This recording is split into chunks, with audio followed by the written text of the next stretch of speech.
We have probably, I think, I'm a little biased because not only is he one of my pastors, but he's become probably one of my best friends and fellow golfer. So, from Church of Viera, pastor of missions, the Holy One, whatever he wants to be called, Mr. Rich Leisman. Thank you.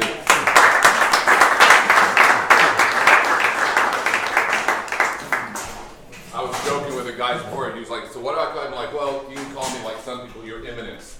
Or, like most people, what they're really saying is, you got some M&Ms? I'm like, it's more like, you got some M&Ms, your pastor, you got something for me, pastor?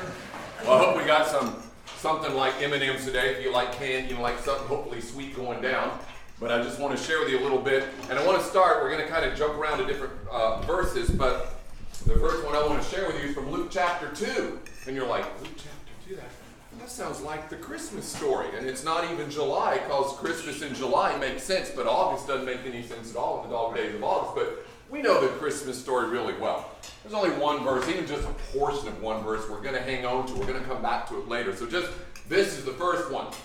And there were shepherds out in the fields, keeping watch over their flocks by night. And lo, that's the angel's name. And lo, the angels of the Lord, that's his name.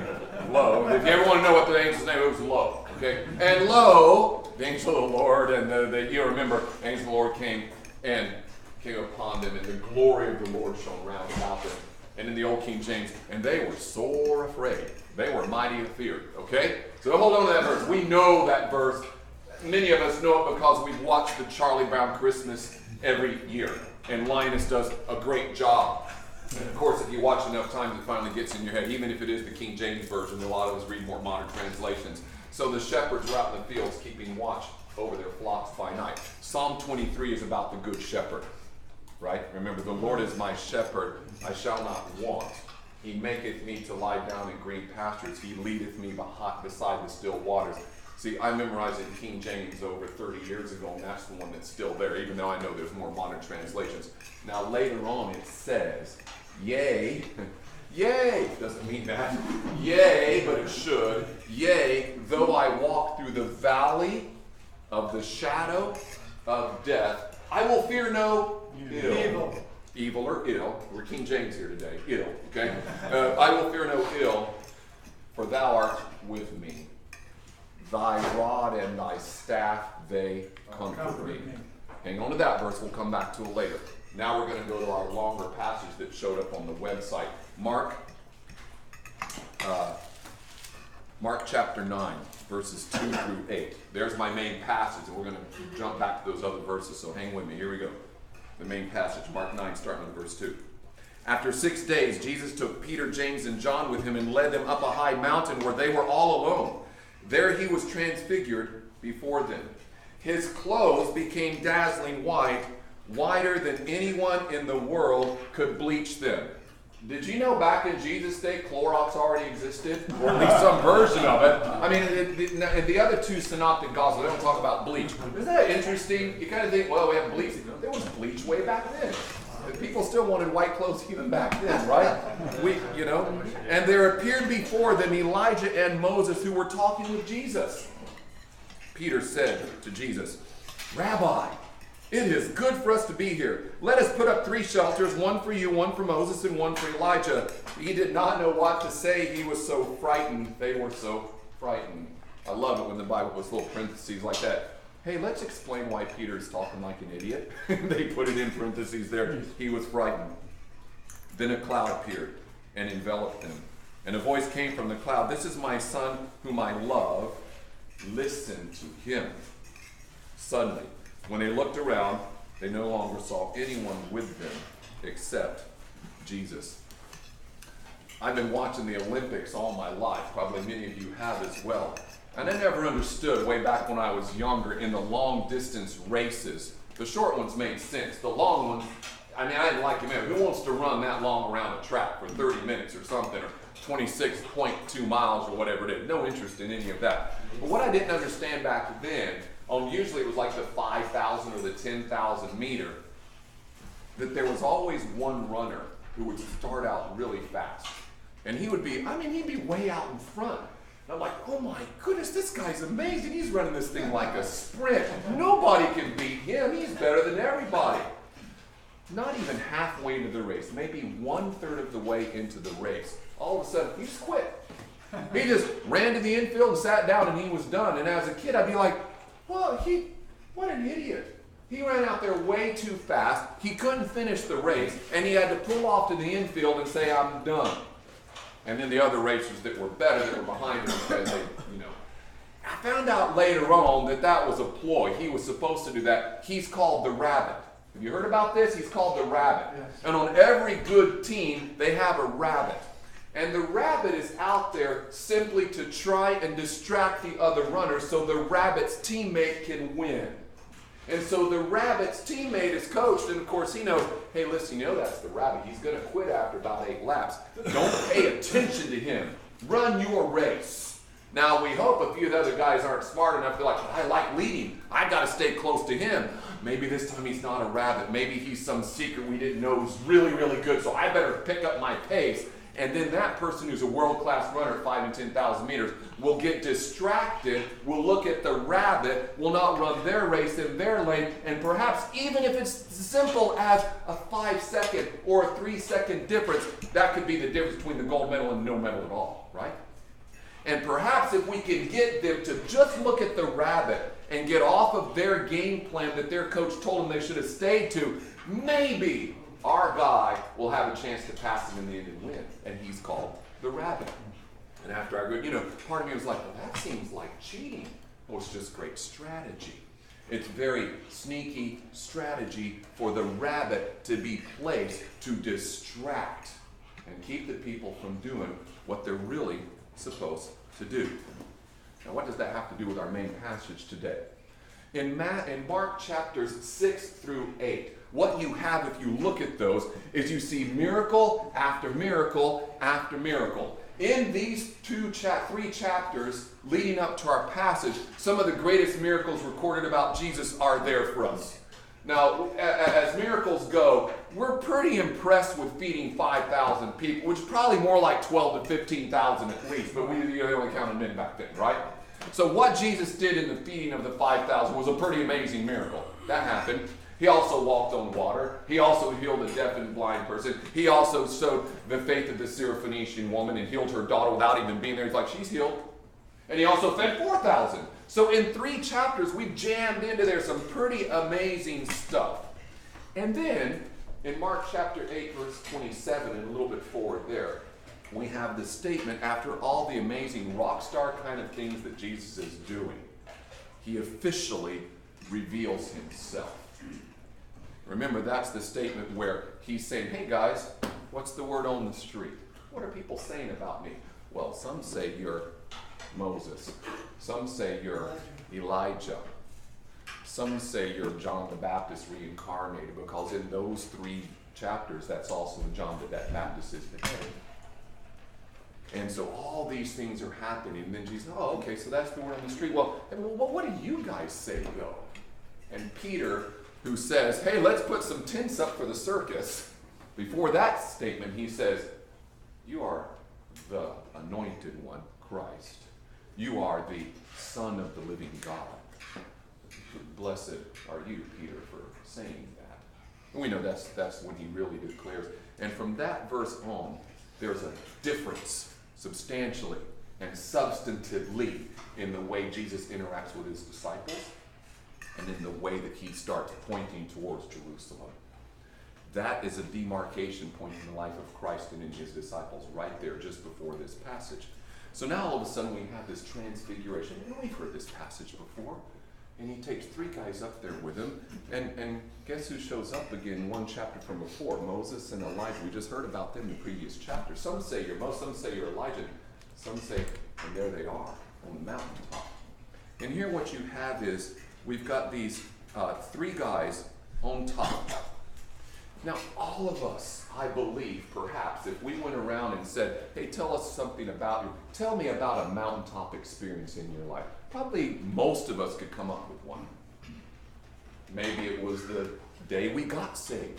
Maybe it was the day Christ's glories transformed our life and we turned our back on what we used to be, and Christ transformed us, and we're like, that's my mountaintop. I mean, I don't know if we'll ever top that one. Or maybe if you've been a Christian your whole life, like you were actually born in the baptistry, like I was, you know, and a missionary kid from 9 months old, and all these wonderful experiences. I can't think back to a time that I didn't know Jesus. I can't think back to a time where I didn't know the scripture and travel with my family and all that. So if maybe that's your life, you say, well, I don't have some fantastic story or testimony of the before and the after. It's kind of just always been. If you're like that, which is a wonderful blessing, an amazing blessing, when our parents pass on to us a spiritual legacy and we actually take it for ourselves. That is a wonderful blessing in my life. But there are points in my life where I'd say, what was my mountaintop? And it's been in many places around the world. Some of them have literally been on the top of mountains. Literally, in northeast India, on the top of a mountain, on a prayer mountain, looking over northeast India and praying. Or literally on the Great Wall of China, where it rises up out, and on one side you look and you see China, and you look this way and you look at North Korea as the Great Wall of China rises up out of the sands. And you stand there and you look over one country and you pray over that country. And then you look the other way and you pray over that country for Christ's blood to be poured out on those nations to make a difference in the world. Those are mountaintop experiences. And perhaps you've had one of those in your life. And here's the great thing about mountaintop experiences. They're awesome and we don't want to come down. Right? Right. I mean, you want to, like Peter, you want to put up a tent. And you want to say, can I just stay here? And maybe it's a great worship concert you've been to with like the top bands of all time that are Christian. You're like, why can't we do this in our church every Sunday? Or you go to a great conference and you're at a summit. Sometimes they call these Christian leaders, we're going to a summit. Sounds like a mountain, right? Because it's very figurative, like what happened here to these guys in this chapter. And you go there like, man, why can't my life be this? I got to go back to work this week. Why can't I just stay on the summit, right? Yeah. And that's basically what Peter was saying. He got up there. Now, but he's also afraid. Because he's like, whoa, I just talked about the whole Moses and Elijah thing, and here they are in front of me. And he thinks they're ghosts, basically, because obviously Jews were very afraid of the afterlife, and they weren't sure about it, and they had their own thoughts about it. But they were afraid of good ghosts, just like Scooby-Doo, right?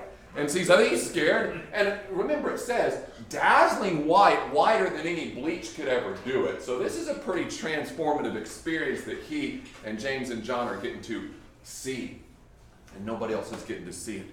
And they're part of something that's really special. And if we're like Peter at all, which I think many of us would not really care to admit, but we're probably more like Peter than almost any of the other disciples, if we really want to be honest with our own lives, we might have that same kind of reaction. We're scared, we're excited, we don't know what to say, but we don't like silence because it's awkward, so we say something and we blurt it out. And yet it's an amazing experience. And as we saw in our last verse, suddenly, after God himself spoke and said, this is my son, listen to him, Moses and Elijah vanish, and there's Jesus, and they're like, all of a sudden it's back to reality.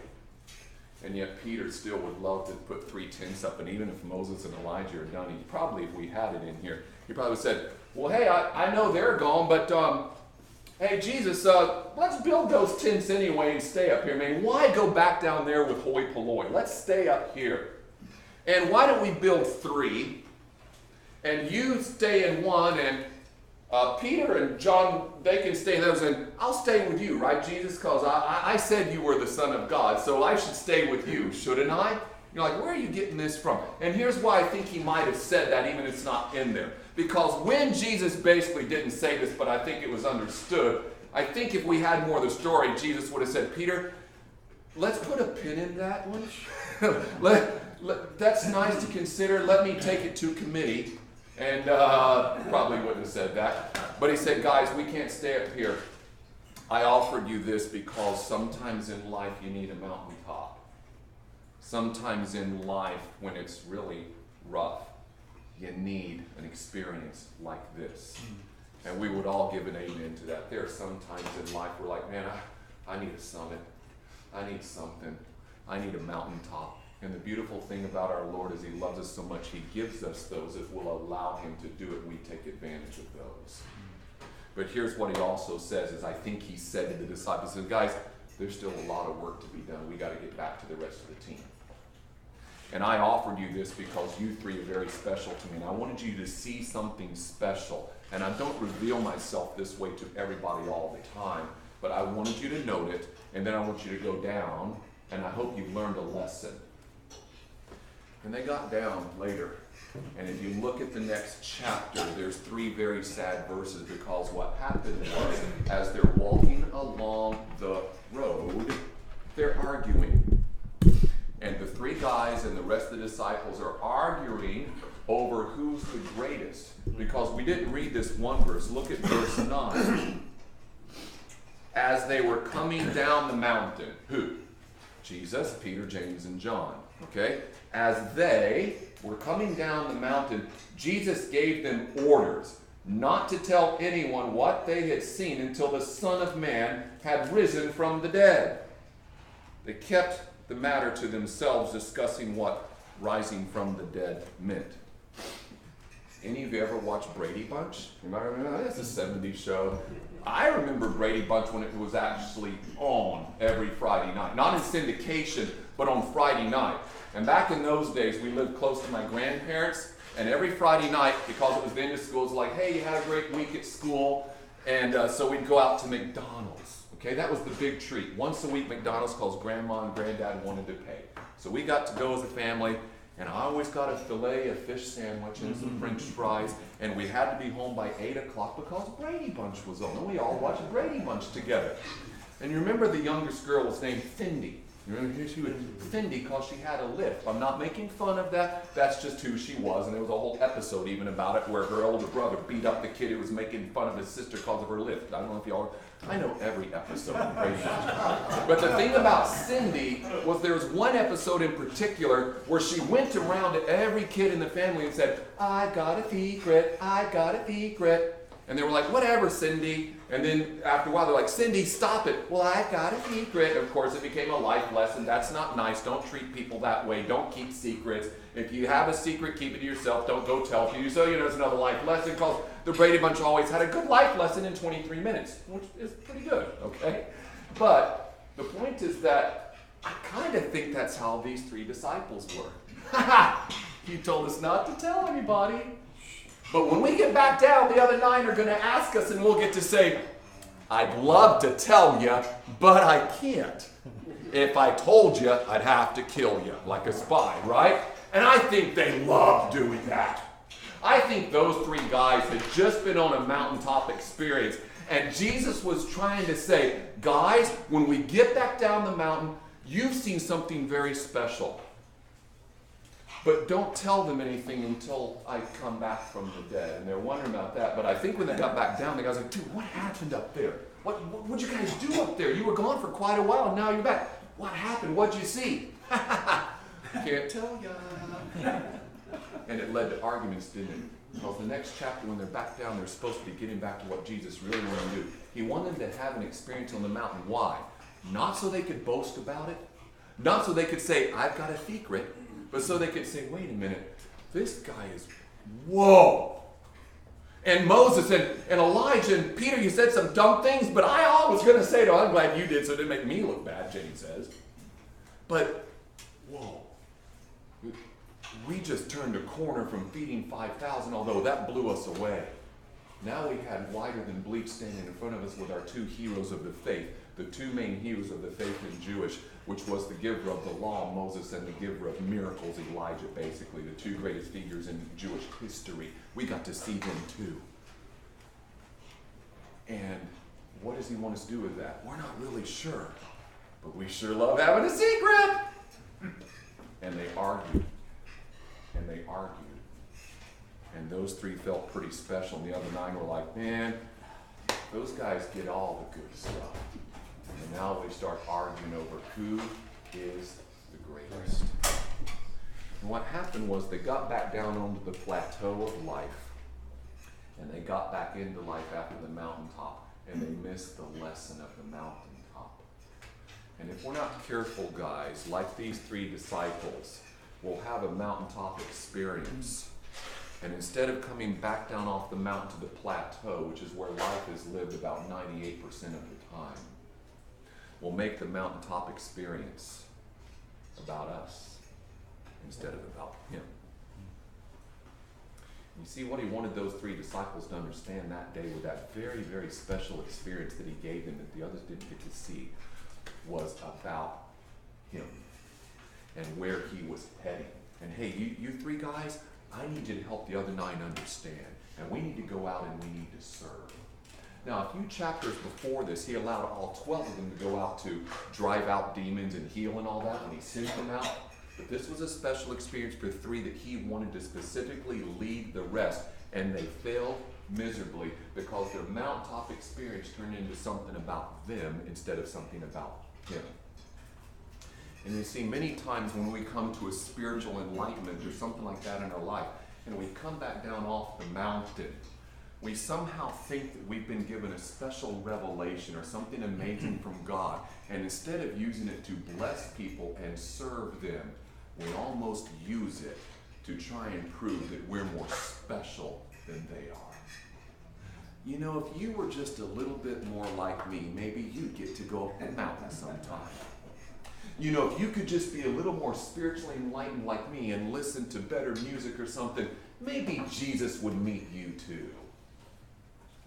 Oh, if you just had devotions like I do, that's the secret. And we make our mountaintop experiences about us. And Jesus turned to them and said, "What in the world are you guys arguing about?" And of course they tried to lie about it and say, "Well, nothing really." And he called them together and he says here, "Whoever wants to be great among you must be your servant. Amen. And whoever wants to be first," and he uses an even stronger word, "must be slave of all. For even on the mountaintop, the one guy who's whiter than all white as bleach in the world, even the Son of Man did not come to be served, but to serve." Okay, Jesus, we get it. We need to serve, and to give his life as a ransom for me. To give his life as a ransom for me. And you see, if we're not careful, what happens is the mountaintop experiences become something that we just want to go back to. If you ever go on vacation to a great Airbnb or something like that, and you're just like, we got to book this one next year. This was amazing. Have you ever done it? We go back to the same place every year because we're the same cruise or the same Disney experience, or whatever it is. We got to get back there. You go back the second time, and it's pretty good, and you're like, yeah, it wasn't the same as the first. I mean, it was good. It was good. But it wasn't exactly what we had the first time, right? So then you try another one, and you're like, well, how can we recreate? You can't. You can't. Because the first time you were there, it was all new, it was special. You tried this place out, and all of a sudden you're like, oh my goodness, it's amazing. You go back the next year, like, that really good steak place they had last year, it closed down. Oh man, I was looking forward to that steak. Or man, that one ride we liked the most, why is it closed for repair this year? You know what I mean? Nothing's the same as the first time. And the problem is we want the experience instead of the person who creates the experience, and we got to be careful of that in our lives. You see, we want to recreate what Christ does for us and how we feel on the mountaintop. When what he was really saying to the disciples and every one of us today is this: guys, let me tell you something. 98% of your life will not be lived on a mountaintop. You can't live up there because ain't nobody else up there. Listen, you 3. The reason why we didn't put up tabernacles and stay up here is because there ain't nobody up here to serve, and it's about serving others, so let's get to work. But we like the mountaintop, and that's okay. I'll become a monk, and I'll become an ascetic, and I'll just go live off somewhere else away from everybody. And so often what we do is we take the biblical concept of separation from the world and we turn it into isolation from the world, which becomes insulation so we don't have to deal with the world. And yet Jesus told us, arguing little bickering preschoolers, y'all got to get along because we got too much to do. And 98% of your life is on the plateau. Now listen, because the title of this message is Prepping for the Plateaus in Life. if I'm right in saying that 98% of our time is on the plateau, then that's exactly the main time where the enemy wants to pick us off. You see, when you're on the mountaintop, you're untouchable. When you're in that kind of a spiritual high, Satan's like, dude, I can't touch him, man. He's over there singing the King and Crown or something like that. He ain't going to listen to me at all about all my devil music. And he leaves you alone for the weekend. He says, oh man, that guy's on a spiritual high. He's so close to Jesus right now. He's touching the dazzling white garments, and he's not going to listen to me, so I'll leave him alone. I'll wait till he comes down. And you see, we also don't live life in the valley of the shadow of death, because that's only a very small time of our life. And many of us have been through the valleys and the shadows, whether it's terrible physical health or loss of a loved one or something like that. We're like, that's the lowest. You know why Satan doesn't really hit us hard there? Because we're so low, we're so desperate that if we have a spiritual compass at all, we'll cry out to Jesus then too, don't we? Amen. When we're really, really low, we cry out. And even people who have no spiritual compass, when they're all like, oh my goodness, somebody pray for me. Oh, Jesus, help me. Oh, Jesus, take the wheel. Or whatever it is. And even at that time, Jesus like, Satan's like, well, I guess I won't bother them now. They're really desperate and they want Jesus. I ain't got no way to get them now. Yeah. But that's only about 2% of life. 98% of life is on the road. And the 98% of life that's on the road, and the disciples, what were they doing? They were bickering about who's really important. Because when you're on the plateau and on the trail, you're just right out there and Satan goes, ha, sniper time. Now I got them. And I'm going to get them distracted like the rabbit. And they're on the track team, and it ain't a sprint. It's a marathon. I may not get them this lap, but I'll get them next lap around. And I'm going to get them distracted so they look at me instead of the author and the perfecter of their faith. Hebrews. And I'm going to get them looking at me, and they'll look at me and go, that's what I want, I better catch up. And before you know, he pulls out, oh, what happened to me in the other races? And you're out and you give up in the race. And this is why over and over again it sickens me as a pastor. And I mean sickens in a sad way, not in a mad way. And when I hear of other spiritual leaders who fall.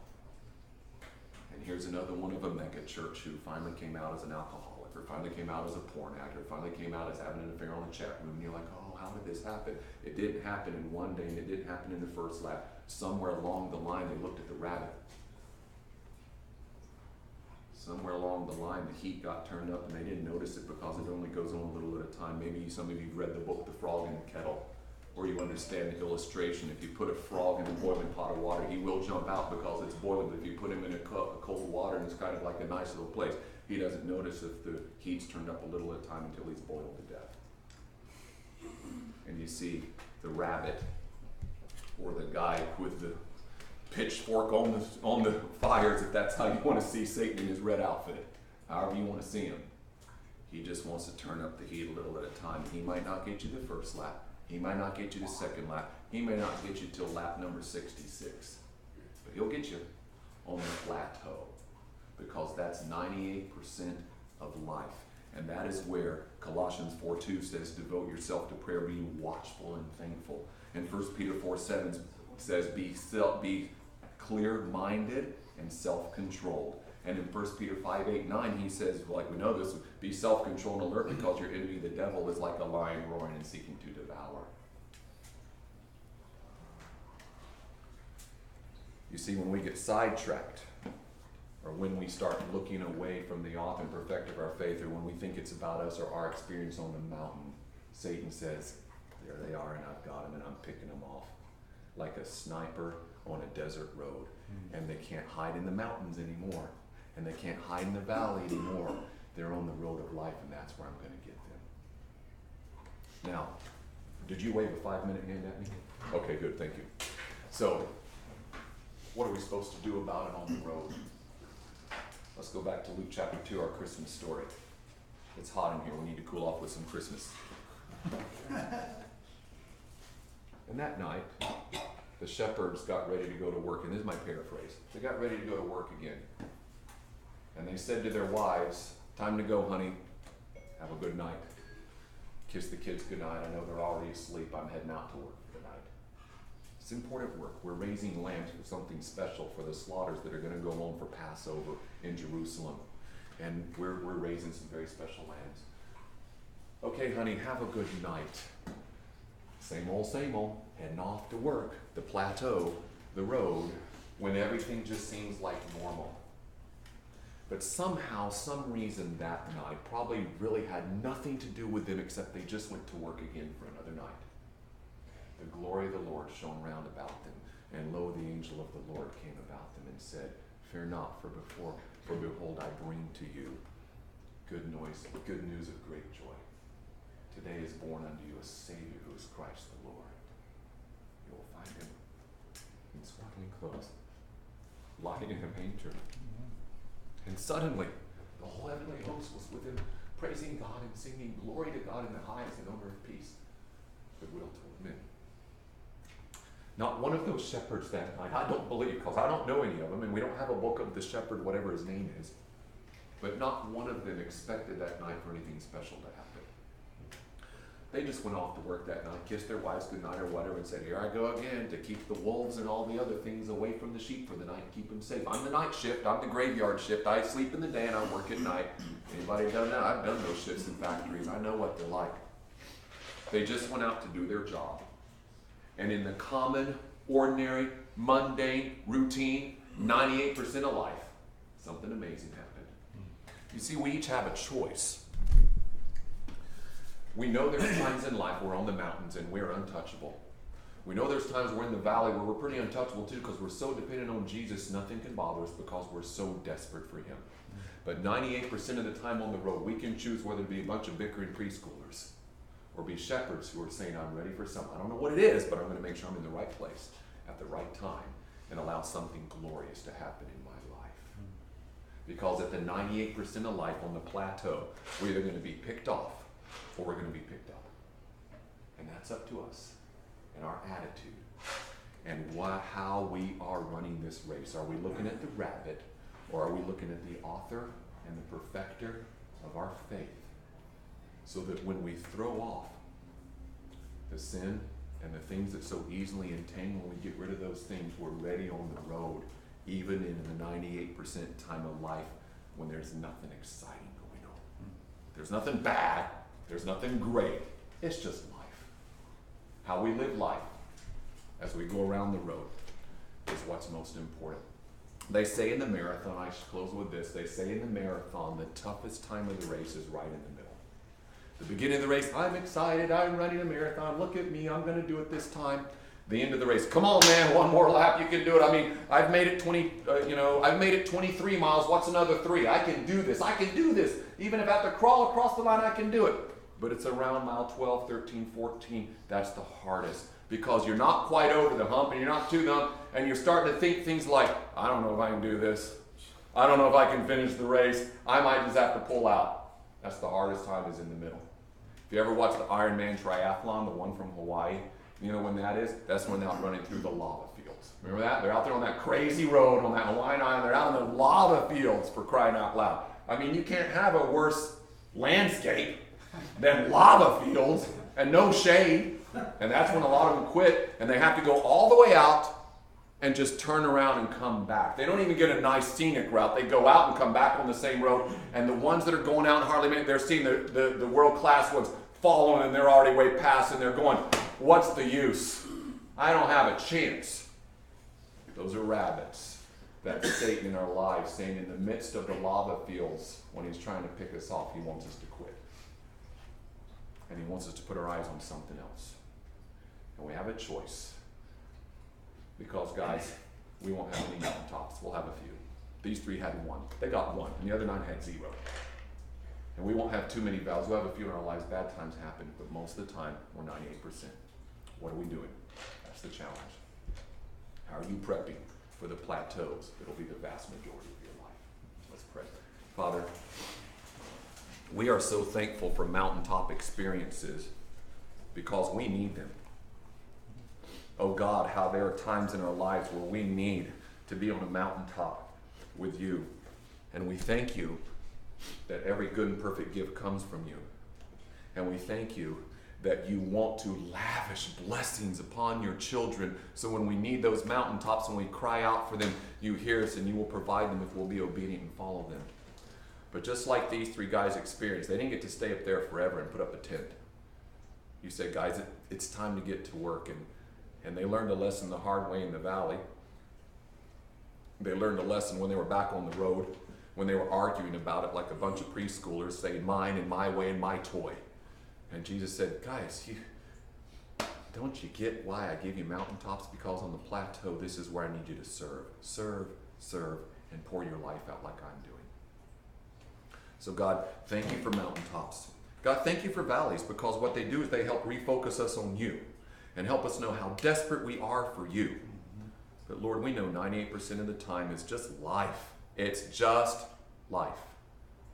And the rabbit and the one with the hand on the gas underneath the kettle is there to turn up the heat on us or to pick us off on the road. Lord, help us in those times to not get distracted, to keep our eye on the author and the perfecter of our faith. And remember that it's in that 98% of the time where we live where you've called us to serve and be a slave and to serve others, and always point to you as the one who creates the mountaintops and is with us, and your rod and staff comfort us through the valleys, but is definitely with us every day on the plateau, even when someone else is trying to pick us off. Lord, may we make sure, as Ephesians 6 says, that our armor is ready for those days, because it's a battle all the time. And in that battle, would our armor be intact in every way? I pray, Lord, today, for every man here listening, that they would not be another casualty of war, that they would not be like the marathon runner who quits on the lava fields or allows the rabbit to distract and pull them off the road, actually into a chasm. Father, would we remain faithful and follow you till the end, the author and perfecter of our faith? We ask all this in your name. Amen. Amen. That was awesome. Hey guys, just remember today it's not about the food or the fork, it's about our faith. So we got a pot up here and we need to take care of studies, okay? Fill it up. Rich, that was outstanding as always. Next week our speaker is Brian Daughtry. He is part of the East Coast Christian Center Ministry, and look forward to seeing you then. Thanks for coming. Thank you, Bill. Thanks, Bill.